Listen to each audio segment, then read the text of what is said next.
주님께서 여러분과 함께 성 마르코가 전한 거룩한 복음입니다.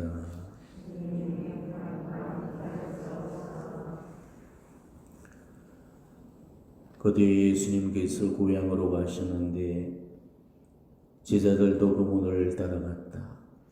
안식일이 되자 예수님께서는 회당에서 가르치기 시작하셨다. 많은 이가 듣고는 놀라서 이렇게 말하였다. 저 사람이 어디서 저 모든 것을 얻었을까? 저런 지혜를 어디서 받았을까? 그의 손에서 저런 기적들이 일어나다니. 저 사람은 목수로서 마리아의 아들이며 야고보, 요새, 유다, 시몬과 형제간이 아닌가? 그의 누이들도 우리와 함께 여기에 살고 있지 않는가? 그러면서 그들은 그분을 못마땅하게 여겼다. 그러자 예수님께서 그들에게 이르셨다. 예언자는 어디에서나 존경받지만 고향과 친척과 집안에서만은 존경받지 못한다. 그리하여 예수님께서는 그곳에서 병자 몇몇에게 손을 얹어서 병을 고쳐주시는 것밖에는 아무런 기적도 일으키실 수 없었다. 그리고 그들이 믿지 않는 것에 놀라셨다. 예수님께서는 여러 마을을 두루 다니시며 가르치셨다. 주님의 말씀입니다.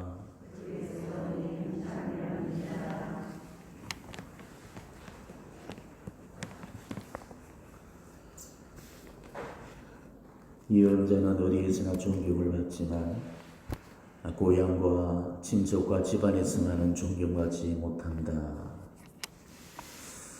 예언자가 자기 고향에서 존경을 받지 못한다는 것은 정말 가슴 아픈 일이 아닐 수가 없죠. 이 말씀을 하시던 예수님의 마음을 헤아려 보십시오. 반대에 부딪혀 본 사람들은 아마 이 심정을 이해할 겁니다.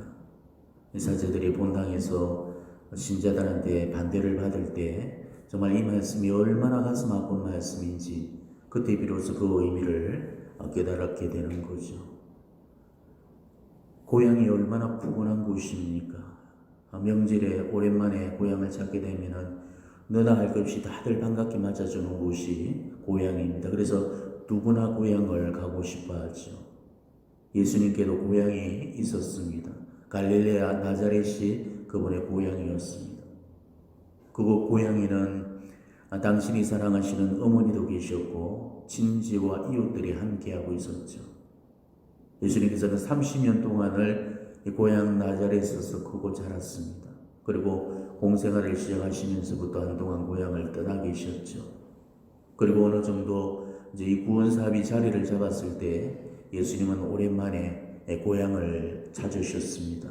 무슨 이유에서인지는 모르겠지만은 당신이 사랑하시는 어머니도 뵙고 싶었을 테고 또 고향 사람들한테도 하나님 나라의 복음을 전하고 싶은 그런 열망 때문인 걸로 우리가 짐작해 볼 수가 있을 겁니다. 그런데 오랜만에 그렇게 고향에 내려왔는데 환영과 박수보다는 푸대접과 외변을 받아야만 했습니다. 우리가 하다못해서 서울대학 입학만 해도 어느 집 아들 서울대 들어갔다고 고향에서 현수막 걸어주잖아요. 어느 집 누가 장가만 돼도 대대적인 환영 프레이드를 열어주는 게 이 고향입니다.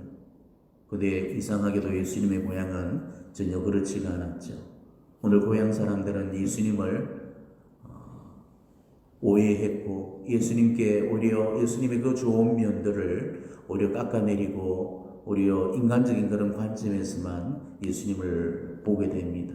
나중에는 벼랑 끝으로 몰고 가서 예수님을 밀어뜨려 죽이려고까지 하고 그리고 나중에는 또 예수님이 미쳤다고 생각을 해서 고향으로 끌고 내려가라고 찾아오기까지 했죠. 결국 예수님은 이런 고향 나자렛에서는 별다른 기적을 베풀지 않으셨고 더 이상 그 이후로 고향을 찾지 않으셨습니다. 저도 일찌감치 고향에 대한 기대나 환상을 버린 지 오래입니다. 고향은 그야말로 사제빨이 전혀 먹히지 않는 곳이었습니다. 고향에서 제 어릴 적 별명이 까꾸로 불려졌는데 고향에 가서 어르신들을 뵈면은 하나같이 하시는 말씀이 자가 까꾸다.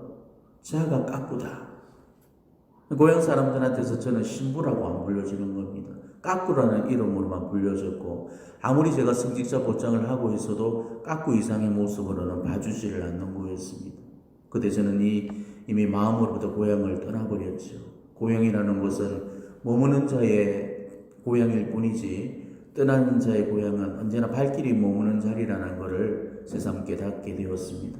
그렇기 때문에 여기가 지금 제 고향이고 여러분이 제 고향 사람들이고 제가 쓰이는 이곳이 제 뼈를 묻을 자리라고 생각하면서 저는 그렇게 살고 있습니다. 아마 모든 신부님들이 다 그 마음으로 본당에서 사목을 하고 계실 겁니다. 어느 사제라 할지라도 자기 본당 신자들을 제일 예뻐하는 법이죠.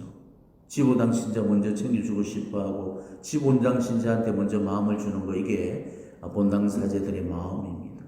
그런데도 그런 사제의 마음도 몰라주고 하는 일마다 사사건건 터집을 부리고 또 반대를 하고 마음이 안 들어하고 못마땅해 하면서 불평불만과 비난을 쏟아내죠. 이거는 지금 어느 본당 할 것도 없이 우리 교회의 전체적인 분위기가 지금 이렇게 흘러가고 있습니다. 그러니 이 사제들의 사목이 점점 힘들어지고 있고 이 사제적인 그 여성들이 꺾여버리고 마는 것입니다. 칭찬은 고래도 춤추게 한다고 이양지사 칭찬해주면은 그 사목이 얼마나 신바람이 나겠습니까? 신자들한테 칭찬 대신에 비난을 듣게 되면은 사제는 점점 외로워지고 쓸 자리를 잃어버리게 됩니다. 신자들 한가운데가 사제가 서 있어야 될 자리인데 사제를 구석으로 내몰아서 쓸 곳을 빼앗아 버리게 되면은 그 사제는 오갈 데가 없는 거죠. 정말 여러분같이 마누라가 있습니까? 자식이 있습니까? 이 나이 먹도록 장가도 안 보고 정말 하나님과 하나님 백성의 공동체를 위해서 지금 온 바쳐 충성을 하고 있는데 일거수일투족을 입을 대면서 눈꼴시로하고 반대와 비난을 쏟아내게 되면은 보람과 위로도 없이 정말 황량하고 쓸쓸한 길을 걸을 수밖에 없는 것이죠. 바깥에서 그토록 존경과 그 사랑을 받는 그런 신부님들도 자기 본당에서 험한 꼴을 당하는 모습들을 많이 봐왔습니다. 그 사제의 그 은행을 문제 삼아서 투서를 넣고 인터넷에 올리고 심지어 법정에 세우는 그런 경우들도 있었습니다. 결코 있어서는 안 될 비극이 현실이 되어서 일어나고 있죠. 오늘 예수님도 보십시오. 정말 타지 사람들은 이해 못해줘도 고향 사람들은 이해해 줄 줄 알았는데, 고향 사람들은 이해해 주지 못해도 친척들은 이해해 줄 줄 알았는데, 친척들은 이해 못해줘도 예수님의 형제들은 이해해 줄 줄 알았는데, 가깝다는 고향 사람들도, 더 가깝다는 친척들도, 더욱 가깝다는 예수님의 형제들까지도 오해하고 부인하고 반대하고 박해를 가했죠. 이거는 우리도 마찬가지입니다. 주님의 길을 걸어가고 있는 여러분들도 정말 예수님께서 받으신 그 오해와 누명과 모함을 비교할 수가 없는 것입니다. 그래서 예수님께서 미리서 우리에게 이렇게 일러주셨잖아요. 세상이 너희를 미워하거든 너희보다도 먼저 나를 미워하였음을 알아라, 이렇게 말씀을 하셨던 겁니다. 가장 인정해 줄 것 같은 사람한테서, 가장 지지해 줄 것 같은 그런 사람한테서, 가장 이해해 줄 것 같은 그런 사람한테서 반대를 받고 오해를 겪고 무시를 당한다는 것, 아마 이만큼 가슴 아프고 슬픈 일이 없을 겁니다. 지금 여러분들의 가정을 보십시오. 남편한테 이해받지 못하고, 부인한테 인정받지 못하고, 부모한테 칭찬받지 못하고, 자녀한테 지지받지 못한다는 것, 이게 옆집 이웃한테 무시당하는 것보다도, 회사 동료들한테 비난을 당하는 것보다도, 내주 단원한테 오해를 받는 것보다도 훨씬 더 지독한 슬픔이고 아픈 일이 되어질 겁니다. 차라리 길에서 만난 택시기사한테 욕을 먹고 길 가다가 만난 그 사람과 언쟁을 벌여도 이만큼 상처가 되지는 않을 겁니다. 가까우면 가까울수록 상처는 더욱더 깊은 법이죠. 차라리 반대할 만한 놈한테서 반대를 받고 차라리 무시할 법한 놈들한테서 무시를 받는 거, 그거는 그래도 참아가집니다. 어차피 그 놈은 내가 잘하든 못하는 욕을 할 거니까. 하지만 내 손을 들어주고 내 편이 되어주리라고 믿었던 그 사람들이 태클을 걸고 딴지를 놓게 되면은 정말 마음이 아프고 힘들어지게 되는 거죠. 하지만 바로 이런 게 예수 그리스도의 예언직을 사는 그런 길입니다. 예언자들 중에 편하게 살았다는 사람이 어디 한 사람이라도 있었습니까? 정말 말할 수 없는 그런 공경과 위험과 그리고 반대와 박해를 받기도 하고 매를 맞기도 하고 추를 고비도 수차례 넘기면서 그야말로 말 못할 아픔과 진통을 겪어내었습니다. 이게 예언자의 삶이었죠. 그래서 오늘 예수님께서도 예언자는 어디서나 존경받지만 고향에서만큼은 존경받지 못한다고 그렇게 말씀하셨던 겁니다. 어제 봉헌 주기를 맞으면서도 제가 말씀드렸지만은 우리가 하나님께 바쳐지는 봉헌되는 그 순간부터 우리의 길은 이렇게 예정되어 있고 운명지어져 있다는 것입니다. 바로 반대받는 표적으로서의 삶. 오늘 예수님의 표현대로라면 존경받지 못하는 삶. 이게 바로 모든 복음된 사람들의 길이라는 것입니다. 표적은 타깃을 말합니다. 화살이 날아들어서 꽂히고 총알이 뚫리는 자리, 곧 총알바지라는 뜻이죠. 그것도 그냥 표적이 아니고 반대받는 표적입니다. 군대에서 훈련하는 걸 보게 되면은 그 표적에다가 김정은 얼굴을 그려놓고 거기다가 총을 쏘게 되죠. 그게 바로 반대받는 표적입니다. 그렇기 때문에 이 반대받는 표적은 정말 예리한 칼에 꿰찔리는 그런 통증이 수반되게 됩니다. 총을 맞아서 가슴에 구멍이 뚫리고 피를 흘리면서 정말 죽을 것만 같은데 안 아프다는 게 오히려 비정상인 거죠. 반대받는 표적의 삶은 이 봉헌의 삶을 선택한 순간부터 정말 우리한테 짐지어지는 멍해입니다. 이 꼬리표를 떼내려고 해서는 안 되는 겁니다. 봉헌은 아픈 겁니다. 아프지 않고 이룰 수 있는 봉헌은 없습니다. 봉헌 대신 예수님께서 어떤 길을 걸으셨는지를 보십시오. 비난과 멸시와 조롱과 반대, 오해와 비난을 받으셨잖아요. 그렇기 때문에 우리 역시도 칭찬과 박수나 혹은 존경과 대접으로 살려고 해서는 안 되는 것입니다. 그거는 누구나가 다 갈 수 있고 가고 싶어하는 길이잖아요. 봉헌의 길에서 받게 되는 가장 큰 유혹이 바로 이겁니다. 편하고 수월하고 쉬운 길로 가고 싶은 그런 유혹입니다. 반대의 소리와 비난의 말을 들으면 아프니까 자꾸 눈치를 보면서 사람의 비율을 맞추려고 하고 적당히 타협하고 안주하려고 하는 겁니다. 자, 그러다 보면은 잘한다 소리 해주는 일에만 기웃거리게 되고 박수 쳐주는 일만 하려고 하는 그런 유혹에 빠져들게 됩니다. 그렇게 되면 더 이상 하나님의 일을 할 수 없게 되는 거죠. 하나님의 일을 하면서 칭찬만 듣고 박수만 받고 싶은 사람은 하나님의 일 그만두는 편이 하나님을 위해서도 본인을 위해서도 더 남는 겁니다. 그런 사람이 어떻게 하나님을 기쁘게 해드릴 수가 있고 그게 자신에게는 무슨 공로나 선업이 되어질 수 있겠습니까? 우리는 하나님의 일을 해나가는 데 있어서 오로지 하나님만 바라보고 하나님만 의식하고 하나님께만 집중하면서 누가 뭐라든지 묵묵히 정말 하나님만 알아주시면 된다고 생각하면서 한 길만 바라보고 우직하게 걸어나가야 되는 것입니다. 사람들의 인기를 의식하고 자기 체면을 생각하고 업적이나 성과를 과시하고 자랑을 하려고 해서는 안 됩니다. 하나님의 일을 해나가면서 얼마나 많은 사람들이 지금 성과와 업적의 함정에 빠져 살고 있는지 모릅니다. 칭찬 소리에는 귀가 얇아져서 좋아라 해줄거리다가 또 조금만 비난하는 그런 소리를 듣게 되면 그걸 못 견뎌해서 분개하고 난리를 치게 되죠. 이런 거는 모두 사람한테 집중하기 때문에 그런 겁니다. 하나님한테 집중하면 절대 그러지를 않죠. 칭찬을 받아도 비난을 받는 것처럼 부끄러워하게 되고 비난을 받아도 칭찬을 듣는 것처럼 기뻐하게 됩니다. 어느 순간도 인간의 칭찬과 비난에 좌우되지 않고 정말 예수님의 말씀처럼 저는 쓸모없는 종입니다. 그저 해야 될 일을 했을 따름입니다 하고 모든 결과를 하나님께 돌릴 수 있는 것이죠. 절대 사람들에게 잘 보이려고 할 게 아니고 하나님만 보고 갈 수 있는 그런 사람들이 되었으면 합니다. 우리가 잘 보여야 될 분은 사람이 아니고 하나님이십니다. 그러니 하나님 일하거나 봉사하면서 절대 사람들 구미를 맞추려고 해서는 안 되는 것입니다. 하나님의 일을 하다 보면은 때로는 사람들로부터 거부당하기도 하고 반대나 도전을 받기도 하고 시기 질투와 견제 압박이 들어오기도 하고 때로는 위협과 박해도 따르게 됩니다. 어디 그뿐입니까? 섭섭하고 답답하고 정말 억울하고 속상한 일들도 다반사로 일어납니다. 사람들의 칭찬과 박수로만 하나님 일을 하고 싶지만은 정말 하나님 길에서는 칭찬과 박수 소리가 잘 들리지가 않아요.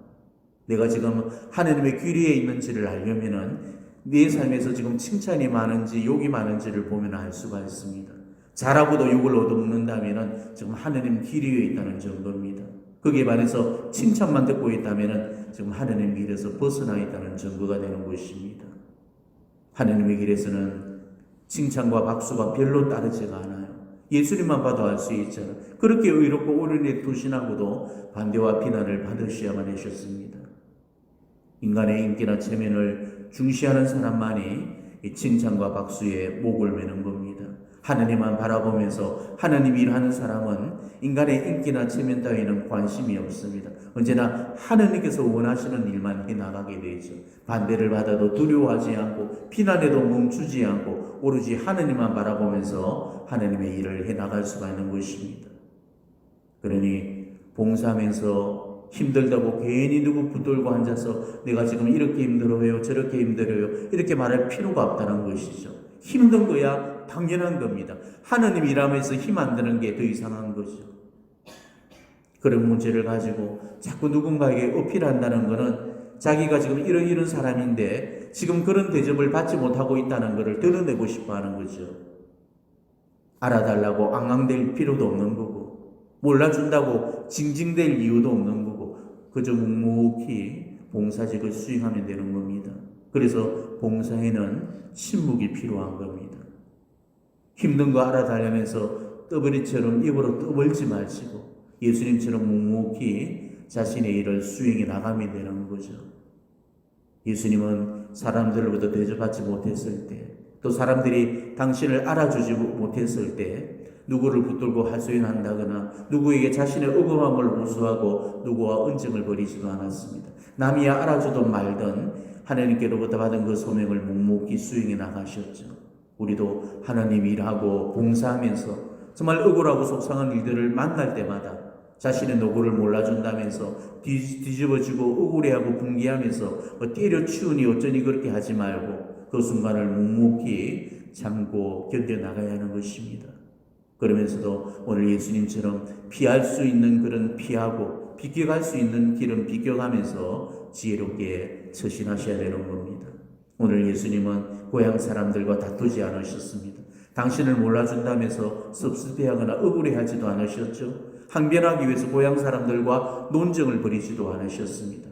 당신의 진면목을 알아보지 못하는 그런 무지한 고향 사람들을 붙들고 앉아서 끝까지 나를 알아달라고 애걸복걸하지도 않으셨습니다. 깨우쳐줘도 알아듣지 못하는 그런 무지한 그들한테서 언쟁을 벌이면서 소득 없이 힘을 빼느니 차라리 그들을 떠나가는 편이 더 낫다고 여기서 당신 스스로가 고향을 등지셨습니다. 어쩌면 정말 우리가 배워내야 될 그런 삶의 지혜라고 생각합니다. 어떤 바보가 있었습니다. 근데 4 곱하기 7을 27이라고 빡빡 우기는 바보였습니다. 4 곱하기 7이 얼마죠? 27이에요? 여기도 바보가 좀 있네. 4 곱하기 7은 28이죠. 근데 27이라고 빡빡 우기는 거였습니다. 주변에서 하도 한심해서 옆에서 듣다가 그거를 다 고쳐준 겁니다. 4 곱하기 7은 28이다. 근데 아무리 얘기를 해줘도 끝까지 27이라고만 우기는 거였습니다. 할 수 없이 그 둘이 하나님한테 가서 시시비비를 가려달라고 했죠. 답답해하던 그 사람이 하나님께 항변을 했습니다. 하나님, 저 바보가 아무리 얘기를 해도 끝까지 우깁니다. 제발 야단 좀 쳐주십시오. 근데 그랬더니 하나님이 누굴 야단 쳤겠어요? 4 곱하기 7이 28이라고 가르쳐주신 바로 그 똑똑한 사람을 야단을 치는 거였습니다. 그러면서 하나님이 이렇게 말씀하셨죠. 어리석은 자와 논쟁을 하는 네가 잘못이로다. 지혜로운 사람은 어리석은 사람들과 논쟁하지 않습니다. 어리석은 사람과 논쟁하는 사람은 어리석은 사람보다 더 어리석은 사람이죠. 오늘 예수님이 정말 아무런 말씀 없이 고향을 떠나가셨던 이유도 어리석은 그들과 논쟁하려고 하지 않았기 때문입니다. 몇 번 얘기를 해줬는데도 4 곱하기 7이 27이라고 우기면은 그냥 그러냐 하고 가만히 내버려둬야 되는 거죠. 4 곱하기 7이 27이라는 그런 시야를 가진 사람하고 옆에서 살려고 하면은 대단히 힘들어집니다. 절대 고치려고 하지 않거든요. 그렇게 되면은 결국은 둘 다가 고통스러워지는 거죠. 4 곱하기 7이 27이라고 우게 되는 그런 사람은 왜 나는 27인데 너만 28이라고 그러냐고 그러고, 또 4 곱하기 7이 28이라고 말하는 사람은 왜 28이 맞는데 27이 맞다고 우기냐고 그렇게 이야기를 하게 되죠. 그러니까 28인 것을 아는 사람이 지혜로운 사람이 아니라는 거죠. 누가 잘 알든 잘못 알든 관계없이 어리석은 자와 논쟁하지 않는 그 사람이 지혜로운 사람이 된다는 것입니다. 내 옆에 지금 4 곱하기 7이 27이라고 말하는 사람이 있으면은 정말 속이 뒤집어지게 되죠. 그걸 갖고 맞네 틀리네를 논하게 되면 끊임없이 논쟁만 계속되게 됩니다. 물론 산수의 기준으로 봤을 때는 4 곱하기 7이 27이라고 말하는 사람이 잘못된 거고 4 곱하기 7이 28이 맞는 것이죠. 하지만 말해봤자 알아듣지도 못할 그들과 논쟁하지 말고 자리를 떠나듯이 정말 그 마음으로 침묵을 하시고, 정말 하느님 일을 하면 우리가 하느님께서 오히려 더 기뻐하실 거고 하느님의 사업은 날로도 발전하게 되는 것입니다. 정말 반대 속에서도 묵묵히 자신의 소명을 다 하고 있는 그런 여러분들을 우리 하느님께서는 오늘도 칭찬해 주실 거고 알아주실 겁니다. 사람들의 인정이 뭐가 중요하겠습니까? 하느님이 아시면은 그걸로 족하지 않겠어요? 아무도 몰라줘도 하느님 한 분만 아신다면은 그걸로 기뻐해야 될 충분한 이유가 되어질 겁니다. 오늘 독서에서 바오로 사도께서 맥 풀린 손과 힘 빠진 무릎을 바로 세워서 바른 길을 달려가십시오라고 오늘 훈계를 주셨듯이, 오늘 하나님의 길에서 사람들로부터 받는 모리애와 또 비난과 그런 압박의 소리를 들었을 때 모든 것들을 다 내려놓고 싶은 그런 맥 빠진 손, 힘 빠진 무릎들을 우리가 다시금 탄탄하게 세워서 하나님 한 길만을 바라보면서 바른 길을 걸어나갈 수 있어야 됩니다. 오늘도 우리가 받은 이 소명의 길, 누가 알아주든 몰라주든 개의치 마시고 침묵 속에서 묵묵히 감당해 나갈 수 있는 그런 여러분이 되시기를 진심으로 축원합니다. 아멘.